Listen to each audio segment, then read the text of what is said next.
பிரகாஷ், இந்த விஷயத்தை நம்ம எப்படி அணுக வேண்டி இருக்குது உண்மையிலேயே? இதுல ஆளுநருக்கும் முதலமைச்சருக்கும் இடையில் நடக்கக்கூடிய இந்த வார்த்தை போர் இது எல்லாமே எதை காட்டுது? எதனுடைய சிம்டம்ஸா இருக்கு? ஒரு ஆளுநருக்கும் ஒரு முதலமைச்சருக்கும் இடையே நடந்தா பரவாயில்ல. கேரளாவில் ஆரிஃப் முகமது கான், கேரளா முதலமைச்சர் வந்து பினராயி விஜய், மம்தா பானர்ஜி மேற்கு வங்காளத்தில், கர்நாடகத்தில் அங்கே இருக்கக்கூடிய ஆளுநர், இது எல்லாமே வந்து முழுக்க முழுக்க பாஜக வந்து ஒரு மறைமுகமான ஆட்சியை வந்து தன்னுடைய ஆட்சியை திணிக்க பார்க்குது. அதுக்கு எதிரான ஒரு ஃபைட்டு. பாஜகவுடைய ரூலிங் பாலிசியில் இருக்கக்கூடிய கவர்னரை வந்து அவங்களுடைய பிரதிநிதியாக அவங்க ஹேண்டில் பண்ணுறதோட இருக்கக்கூடிய, இப்போது வள்ளுவருக்கு சாயம் பூசுறதை பற்றி அண்ணன் கலைராஜ் அண்ணன் சொன்னார். எதுக்கு? தேவையில்லாத ஒரு விஷயம் அதில் அவர் விளையாடுறாரு. தமிழ்த்தாய் வாழ்த்து சட்டமன்றத்தில் அது தேவையில்லாத ஒரு விஷயம், அதில் விளையாடுறாரு. ஸோ ஆர்எஸ்எஸ் பிஜேபியுடைய அஜெண்டாவை கவர்னர் கொண்டு வரும்பொழுது அதுக்கு எதிர்பார்க்கக்கூடிய திமுக, கம்யூனிஸ்ட்டு, மம்தா, டெல்லியில் அரவிந்த் கெஜ்ரிவால், ரைட்டுங்களா, பஞ்சாபில், அது மாதிரி போராட்டம் என்பது பாஜகவுடைய கொள்கைகளுக்கு எதிரான ஒரு போராட்டம். இல்லை, நான் கேட்குறேன், ஒரு அரசாங்கத்தினுடைய நிகழ்ச்சி நிரலுக்குள்ள அல்லது அரசினுடைய செயல்பாடுகளுக்குள்ள ஆளுநர் தன்னுடைய கருத்தை சொல்றாரு அப்படின்னும் பொழுது அதை நீங்கள் விமர்சிக்கிறது, குறிப்பாக திமுக விமர்சிக்கிறது சரியான பார்வையாக இருக்கலாம். ஆனால் அவர் படித்த அல்லது அவருக்கு இருக்கக்கூடிய சில அனுபவங்கள், சில கேள்வி ஞானத்தினுடைய அடிப்படையில் அவர் பேசக்கூடியது எல்லாமே விமர்சிக்கிறது, அதுக்கு ஒரு அரசாங்கம் ரியாக்ட் பண்ணுறது சரியான பார்வையா? ஆமாங்க, அவருக்கு இருக்கக்கூடிய கேள்வி ஞானத்தில் வந்து அவர் வந்து ஒரு ஹெட்டு, ஒரு கான்ஸ்டியூஷனல் ஹெட். இப்போ ஹைகோர்ட் ஜட்ஜு வந்து சிஜே வந்து ஒரு கான்ஸ்டியூஷனல் ஹெட், இவர் ஒரு கான்ஸ்டியூஷனல் ஹெட்டு. கான்ஸ்டியூஷனில் சில விஷயங்களில் தமிழக அரசு தமிழக அரசே தவறு பண்ணுதுன்னு வச்சுக்கோங்களேன். அதை சுட்டி காட்டுறது ஆளுநரோட வேலைன்னா ஓகே. இப்போ வேங்கை வயல் பிரச்சனை ஓடிக்கிட்டு இருக்கு. வேங்கை வயல் பிரச்சனையில் அவர் வந்து ஒரு விஷயத்தை அவர் சொல்கிறாருன்னு வச்சுக்கோங்களேன். அது வந்து அக்செப்டபிள், கவர்னரோட கருத்து இது, அதுக்கு வந்து நாங்கள் இந்த மாதிரி பதில் சொல்கிறோன்னு சொல்லிட்டு போகலாம். இல்லை இன்னொரு யூனிவர்சிட்டி இஷ்யூவில், அண்ணா யூனிவர்சிட்டியில் ஒரு பெண் மானபங்கப்படுத்தப்பட்டது, வேந்தர் வந்து கவர்னர் தான். அப்போ அந்த இஷ்யூவில் வந்து அவர் சொல்கிறது என்பது ரைட். ஆனால் இவர் தேவையில்லாத விஷயங்களில் சொல்கிறார் இல்லையா, திராவிடத்தை பற்றி கருத்து சொல்கிறாரு, ஆரியத்தை பற்றி கருத்து சொல்கிறாரு, வள்ளுவரை பற்றி கருத்து சொல்கிறாரு, இன்னும் என்னென்ன விஷயங்களில் இவர் கருத்து சொல்லக்கூடாதோ அதிலெல்லாம் சொல்கிறாரு. இவருக்குன்னு ஒரு சித்தாந்தம் இருக்கிறதுல தப்பே கிடையாது. இல்லை, அதுதான் நான் கேட்குறேன். அவங்களுடைய கருத்து சுதந்திரம்னு ஒன்று இருக்கும் இல்லையா? அவங்க சில புத்தகங்களை படிச்சிருப்பாங்க அல்லது அவங்க சிலருடைய கொள்கைகளை ஃபாலோ பண்ணக்கூடிய ஒரு இடத்துல இருக்கிறாங்க. நிர்வாக ரீதியிலான விஷயங்கள்ல இடையூறு செய்யறதை தாண்டி அவங்க ஒரு பொது வெளியில போய் பேசுறாங்க அப்படின்றப்போ அது அவங்களுடைய கருத்தா இருக்கலாம் இல்லையா? அதன் மேல ஏன் நம்ம விமர்சிக்கணும்? அந்த கருத்து என்பது உங்களுக்கு வந்து ஒரு சில பேர் தாங்க பொலிட்டிக்கல் ஒப்பீனியனை ஏற்படுத்த முடியும் ஒரு சொசைட்டியில். இப்போ பெரியாரை பற்றி ஒருத்தர் சீமான் வந்து பேசிக்கிட்டே இருக்கார். அந்த பேச்சை பற்றி யாரும் கவலைப்படுறதில்ல. அதுக்கு விமர்சனங்கள் அரசியல் ரீதியாக கொடுத்துட்டு போகலாம். இப்போ ஆளுநர் பதவி என்கிற ஒரு கான்ஸ்டியூஷனல் பதவியில் உட்காந்துக்கிட்டு ஒரு சில விஷயங்களை பேசும்பொழுது அது விமர்சனத்துக்காகவும் கண்டிப்பாக அது வந்து அந்த கொள்கைகள் திராவிட இயக்கத்துக்கு எதிரான கொள்கைகளாக இருக்கும்பொழுது, ஆரிய கொள்கைகளாக இருக்கும்போது, பாஜகவுடைய கொள்கைகளாக இருக்கும்போது, பாஜகவுடைய அஜெண்டாவாக இருக்கும் பொழுது, இந்துத்துவமாக இருக்கும் பொழுது, இந்த அரசு வந்து யாரை எதிர்த்து ஓட்டு வாங்கியிருக்கு? பாஜகவை எதிர்த்து 100% போன பார்லிமெண்ட் தேர்தலில் கூட 40/0 ஓட்டு வாங்கியிருக்கு. பாஜகவை எதிர்த்து, இந்துத்துவத்தை எதிர்த்து தான் திராவிட இயக்கம் ஓட்டு வாங்கியிருக்கு.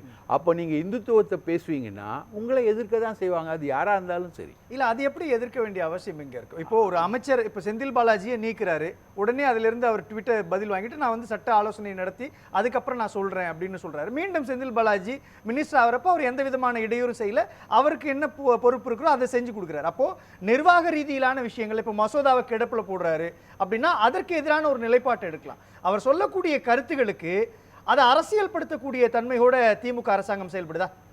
ஒரே நிமிஷம். செந்தில் பாலாஜியை நீக்கணும். செந்தில் பாலாஜி வந்து அந்த கொங்கு மண்டலத்தில் பாஜகவுக்கும் அதிமுகவுக்கும் கண்ணில் உண்ணியாக இருக்கார் அவர், ரைட்டா?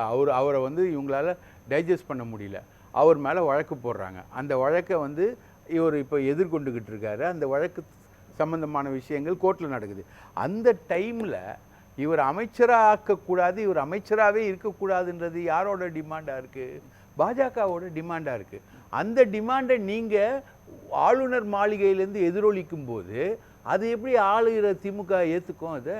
அப்ப இது யாரு ப்ரோக்ராம் பண்றதுன்ற கேள்வி வரும் இல்லையா? அது யார் ப்ரோக்ராம் பண்ணுறது?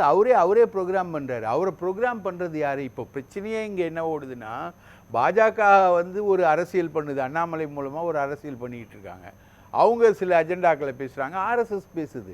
இவர் பொதுவாக சில விஷயங்களை எடுத்துக்கிட்டு இவர் பேசுறது பாஜகவுக்கே நான் கேட்கறது என்னன்னா, அவர் வந்து ஒரு ப்ரோக்ராம் அடிப்படையில் தான் செயல்படுறாரு, நீங்க எப்படி சொல்ல முடியும்? அவருக்கு ஒரு ஒப்பீனியன் இருக்கக்கூடிய எதிரியா இருந்தாலும் எதிரியாக இருந்தாலும் ஒப்பீனியன் இருக்கிறது இல்லைங்க. அவர் இதுவரைக்கும் வச்ச எல்லாமே பல்கலைக்கழகங்களில் வேந்தர்களை நியமனம் செய்யக்கூடிய விஷயங்களில் வரக்கூடிய பிரச்சனைகளாக இருந்தாலும் சரி, அந்த தேடுதல் குழு விவகாரங்களாக இருந்தாலும் சரி, திருவள்ளுவராக இருந்தாலும் சரி, செந்தில் பாலாஜியாக இருந்தாலும் சரி, இதுவரைக்கும் அவர் வச்சிருக்க எல்லா பிரச்சனையுமே பிஜேபியுடைய அஜெண்டா. அதான் மேட்ரு. நான் பேசுகிறேன் நக்கீரன் பிரகாஷ், இதில் என்ன புரிஞ்சிக்க வேண்டியது இருக்குது? இதில் அதாவது சார், இதில் வந்து நீங்கள் இவ்வளோ நாள் நடந்த விவாதத்தில் நான் புரிஞ்சுக்கிட்ட, எனக்கு சொல்ல வந்த பாயிண்ட்ஸ் சிலது இருக்குது. அதாவது ஆளுநருக்கும் அரசாங்கத்துக்கும் இடையே நடக்கக்கூடிய பேச்சுவார்த்தை என்பது மிக மிக மிக ரகசியமானது. ரைட்டுங்களா? ஒரு ஆளுநர் உரை ப்ரிப்பேர் பண்ணி போகும்போது அவர் அப்ரூவல் பண்ணுறாரு. அவர் வந்து அந்த டைமில் வந்து நீங்கள் தேசிய கீதம் பாட வேணான்னு சொல்ல, நீங்கள் காமராஜர் பேரை அம்பேத்கர் பேரை நீக்குங்கன்றதை வந்து அவர் சொல்லலை. அப்படி சொல்லியிருந்தா கூட இவங்க நிராகரிச்சிருப்பாங்க. இது சம்பந்தமான கம்யூனிகேஷன் எதையுமே வந்து வெளியிலையும் சொல்றதில்லை, சொல்லக்கூடாது. It is between speaker and the governor, office of the governor. So இதுதான் அங்கே நடக்கிறது. ஸோ அவர் என்ன பண்ணுறாரு, நேராக வராரு, அந்த உரையில் இருக்கக்கூடிய அம்பேத்கர், காமராஜர், பெரியார் எல்லார் பேரையும் தூக்கி போட்டு அவர் ஒரு உரையை வாசிச்சுட்டு போகிறாரு. ஃபஸ்ட்டு. செகண்டு, இந்த மாதிரி தேசிய கீதம் பாடல அப்படின்ற ஒரு இஷ்யூவை கொண்டு வர்றார். இன்னொன்று விஷயங்க, லா அண்ட் ஆர்டரில் ரொம்ப மோசமான ஒரு விஷயம் பண்ணார். அதுதான் ரொம்ப அஸ்டானிஷிங்காக இருந்தது. குழந்தை திருமணத்தை தீட்சிதர்கள் சிதம்பரத்தில் பண்ணுறாங்க. அதை வந்து ஒரு பாஜக பிரமுகரை ஆதரித்து அதெல்லாம் பண்ணுறாரு. அந்த தேசிய குழந்தை திருமணத்துக்கு எதிராக தீட்சிதர்கள் நடத்திய குழந்தை திருமணம் வந்து இன்றைக்கி வரைக்கும் நடந்துக்கிட்டு இருக்கு. அதில் மாற்று கருத்தே இல்லைன்னா, அது ஒரு சின்ன கம்யூனிட்டி, அதுக்குள்ளே அவங்க கல்யாணம் பண்ணிப்பாங்க. அந்த குழந்தை திருமணத்தை வெளிப்படையாக ஒரு ஆளுநர் வந்து ஆதரிக்கிறார். நீங்கள் எப்படி இது வந்து ஒரு சட்ட ரீதியான ஒரு விஷயம்? அவர் வந்து உண்மையானவர், உத்தமர், தேசியத்தை ஏற்கிறாரு. எந்த தேசியம்? ராஜாராம் மோகன் ராய் காலத்தில் அவர் எதிர்த்து போராடின அந்த குழந்தை திருமணத்தையும் எடுப்ப, அடுத்தது வந்து சதி திட்டத்தையும் அவர் வரவேற்பார் போல இருக்கு. இந்த மாதிரி ஒரு விஷயம். இந்த தமிழகத்துடைய கான்ஸ்டிடியூஷனல் ஹெட் வந்து ஆளுநர் இல்லை. ஒரு மாநிலத்துடைய கான்ஸ்டிடியூஷனல் ஹெட்டுன்றது மக்களால் தேர்ந்தெடுக்கப்பட்ட முதல்வர் தான். அதை தாண்டி எதுவுமே இல்லை. அதுக்கு தான் ஆட்டுக்கு தாடியும் நாட்டுக்கு கவர்னரும். 5 வருஷத்துக்கு தான். நான் 5 வருஷத்துக்கு தான். ரைட்டுங்க. ஆளுநர் மீறி ஆளுநரை மாதிரி காலத்தை தாண்டிலாம் நிற்க முடியாது. பாஜக 15 வருஷமாக ஆட்சியில் இருக்குன்றதுனால ஆளுநர் 15 வருஷமாக இருக்கிற மாதிரி கண்டிஷன்லாம் கிடையாது. 5 வருஷம்தான். அதுதான் மக்களால் தேர்ந்தெடுக்கப்பட்ட ஆட்சி. ஸோ இந்த கான்ஸ்டிடியூஷனல் பவர் வந்து rest with state government. State government தான் சட்டத்தை இயற்ற முடியும். ஆனால் அதை நான் பாஸ் பண்ண மாட்டேன்னு நீட் உட்பட மிக முக்கியமான மசோதாக்களில் அவங்க வச்சுக்கிட்டு இருக்கிறதும், அந்த ஆட்சியையே நிர்மூலம் பண்ணுற மாதிரி அதை டிலே பண்ணுறதும், நீட்டெல்லாம் போயிட்டு எடப்பாடி வந்து எவ்வளோ நாள் அது இருந்ததுன்னு தெரியாமல் அதுக்கப்புறம் இப்போ தான் நிராகரிக்கப்பட்டதுன்னு ரொம்ப லேட்டாக சொல்லக்கூடிய ஒரு சூழ்நிலையை உருவாக்குறதுன்றது வந்து இந்த இடத்துல ஒரு கேள்வி வருது பிரகாஷ். இதில் ஒரு ஆளுநர் ஐஏஎஸ் ஐபிஎஸ் அதிகாரிகள் மத்தியில் பேசுகிறப்போ ஒரு ஐபிஎஸ் ஐஏஎஸ் அதிகாரிகள் யாராக இருக்கணும்னா மத்திய அரசினுடைய தூதுவர்களாக இருக்கணும், மத்திய அரசு என்ன சொல்லுதோ அதை செய்யக்கூடிய நடைமுறைப்படுத்தக்கூடிய நபர்களாக இருக்கணும்ன்ற ஒரு பார்வையை ஆளுநர் ஆர் என் ரவி பல மேடைகளில் வெளிப்படுத்துறார். ஆனால் இந்த இடத்துட்ட இவர் சொல்ற மாதிரி மத்திய அரசினுடைய ஒரு ஏஜென்ட்டா இருக்கணுமா அல்லது ஆர்எஸ்எஸ்னுடைய ஏஜென்ட்டா இருக்கிறாரா? அங்கதான் ஒரு கேள்வி. அதான் சார், இவர் ஆர்எஸ்எஸ் ஏஜென்ட் அது வேற. ஆனால் ஐஏஎஸ் அதிகாரிகள் வந்து நீங்க சொன்னாலும் சொல்லனாலும் இந்தியன் அட்மினிஸ்ட்ரேட்டிவ் சர்வீஸ்ன்றது directly connected with prime minister office. IAS IPS அஃபேர்ஸ்க்குன்னு பிரைம் மினிஸ்டர் ஆஃபீஸில் தனி போர்ட்ஃபோலியோ இருக்குது. அதே போர்ட்ஃபோலியோ வந்து மாநில அரசுக்கு வரும்பொழுது அது உள்துறைக்கு கீழே வரும், முதல்வருக்கு கீழே வரும். முதல்வர் தான் ஐஏஎஸ் ஐபிஎஸ் போர்ட்ஃபோலியோ பார்ப்பார். அவங்கள வந்து இன்றைக்கும் பலர் வந்து டைரெக்டாக டெல்லி மத்திய பணிக்கு போகிறாங்களே, அப்போ அவங்க மத்திய அரசு அதிகாரிகளாக தானே இங்கே தமிழகத்தில் பணியாற்றுறாங்க. இந்தியன் அட்மினிஸ்ட்ரேஷன் சர்வீஸ்ன்றது தான். ஏதோ அண்ணாமலை ராஜினாமா பண்ணிட்டு வந்து அரசியல்வாதி ஆகிற மாதிரி கதையெல்லாம் கிடையாது. ஸோ அங்கே இருக்குது.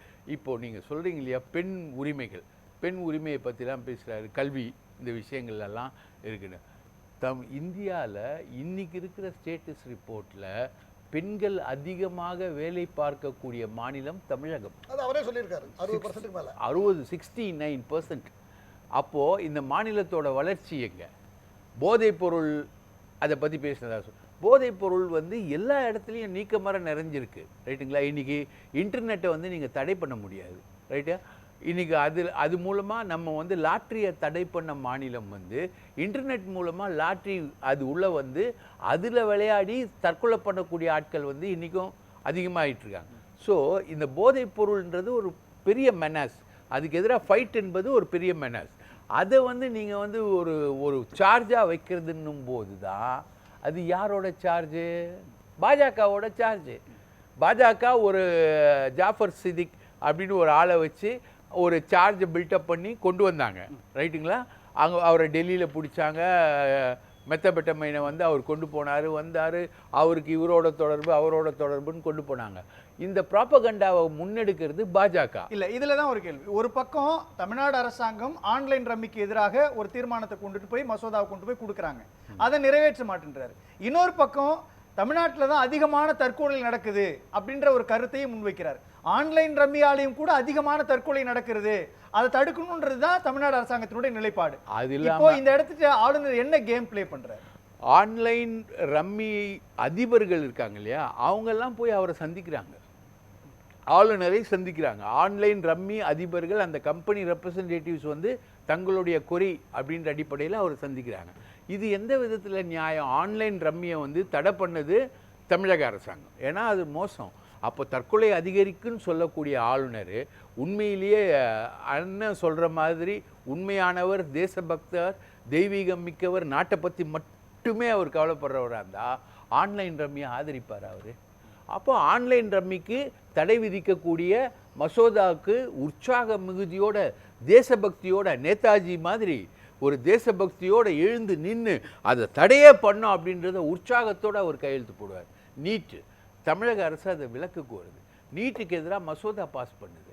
அதை நீங்கள் வந்து பெண்டிங்லேயே வச்சுட்டு, அந்த பெண்டிங்கில் இருந்துதானே தெரியாமல், அனுப்புன டேட்டும் தெரியாமல், ஜனாதிபதி மாளிகைக்கும் போய் அது எப்போ திரும்பி வந்ததுன்றது ஆட்சியாளர்களுக்கு தெரியாமல் ஒரு சூழல் நடக்குது. அதே மாதிரி பாஸ் பண்ணக்கூடிய மசோதாக்கள் சட்டமன்றத்தில் பாஸ் பண்ண முடியுங்க, அதுக்கப்புறம் அது கையெழுத்து ஆகணும்னா ஆளுநர்கிட்ட தானேங்க இருக்குது. அது நீங்கள் ஜனாதிபதிக்கு அனுப்புறது உங்கள் வேலை தானே, நீங்கள் வந்து அனுப்புறது தான் உங்கள் வேலை. கையெழுத்து போடாமலாம் ரிஜெக்ட்லாம் பண்ண முடியாது. ஆனால் pending, no, need, no, no means no அப்படின்னு டிக்ளேர் பண்ணுறதுனா ஆணவமா இல்லையா? அது ஏன் அந்த நிலைப்பாடு? அவர் கேட்குறது ரொம்ப லாஜிக் தானே. சகோதரர் பிரகாஷ் அவர்கள் நல்ல பேசக்கூடியவர். அவர் சொன்னார், ரம்மியை பற்றி சொன்னார். ரம்மியை என்னைக்கு நம்ம குளோபலில் நம்ம என்னைக்கு என்ட்ரு ஆகிட்டோமோ அன்னைக்கே ரம்மி விளையாடுறது உலகம் பூரா உள்ள ஒரு கேம். அதை நம்ம அதை அக்ரி பண்ணியாச்சு. தமிழ்நாட்டில் மட்டும் அதை நிறுத்த முடியுமா அப்படிங்கிறது, அது நிறுத்தணுங்கிறது இந்தியா பூரா நிறுத்தணுமாங்கன்னா தேவைதான். ட்ரையல் அண்ட் எரர் கூட பார்க்க ஆனால் இல்ல, மிகப்பெரிய சிக்கிக்கிறாங்க. சர்வதேச அளவில் அது அந்த அக்ரிமெண்ட் அந்த மாதிரி அதுக்கு பல கோடி ரூபா, ஆயிரக்கணக்கான கோடி ரூபா அதுக்கு முதலீடு செய்யப்பட்டு பல நிறுவனங்கள் அதை நடத்தி கொண்டு இருக்கிறது. நாம மட்டும் அதை நம்மளை நினைச்சா நம்ம நிறுத்த முடியுங்கிறத சட்ட ரீதியா பண்றது அவ்வளவு சாதாரணமா இல்ல. இன்னொரு பேர்ல வந்துடும், இன்டர்நெட்டே கிடையாது. ஒரு நாடு நினைச்சா அதனால அது அவர் வந்து வாதத்துக்கு அழுத்தத்துக்காக சொல்லுகிறார். இரண்டாவது இன்னொரு கருத்து, ஒரே ஒரு கருத்து, கொஞ்சம் இன்னொரு கருத்து, கான்ஸ்டிடியூஷன் ஹெட்னு சொன்னார் ஹெட் முதலமைச்சர். அது தவறு. அட்மினிஸ்ட்ரேட்டிவ் ஹெட் அவர், head of the state governor. அதுதான் டேர்ம்ல இருக்கிறது. நம்ம விலக்கிட்டோம். இல்ல அவர் கான்ஸ்டிடியூஷன் ஹெட் அவர் இருந்தாரு. அதுதான் நான் பஸ் உதாரணம் சொன்னேன். பஸ் உதாரணமே நான் எதுக்கு சொன்னேன் நீங்க சொல்ல விடல. பஸ் உதாரணம் நான் எதுக்கு சொன்னேன்? பஸ்ஸை ஒருத்தட்ட சீஃப் மினிஸ்டரோ இந்த சீஃப் மினிஸ்டரோ எந்த சீஃப் மினிஸ்டரோ பஸ்ஸை கொடுத்தாச்சுன்னா நீங்கள் பயணம் பண்ணணும் 5 வருஷத்துக்கு. உங்கள் இஷ்டம் தான், நீங்கள் வைக்கிறது தான் சட்டம். ஆனால் எந்த சேதாரமும் இல்லாமல் பார்த்துக்கணும்னு ஒப்படைக்கிற மாதிரி தான் 5 வருஷத்துக்கு. 5 நிமிஷம் 5 வருஷம் காலம் முடிஞ்சு மக்கள் அப்ரூவல் இல்லைன்னா 5 நிமிஷம் அந்த செக்ரட்டரியேட் உள்ளே போக முடியாது. இதுதான் அவங்களோட பவர். பேச